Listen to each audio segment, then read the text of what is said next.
After each game and practice, a maintenance routine is vital to produce a safe and professional-looking ball field. Damage to the pitching mound should be addressed each time the field is used.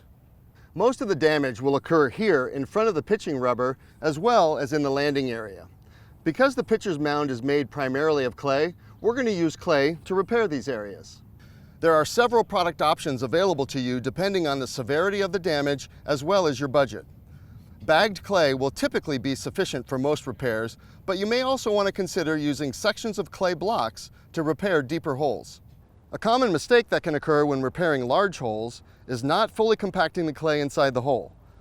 Using a compressed clay block like this one can help ensure the area is repaired correctly.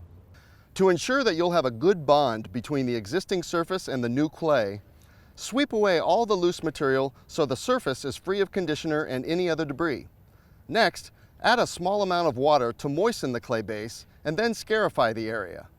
With the surface prepared, you can now add the new clay. Start with the area just in front of the pitching rubber where the damage is most severe. For longer lasting repairs, compression is the key. This is especially true for the deeper holes. The blunt end of a digging bar will work best, but you can also use the handle of a rake or a shovel.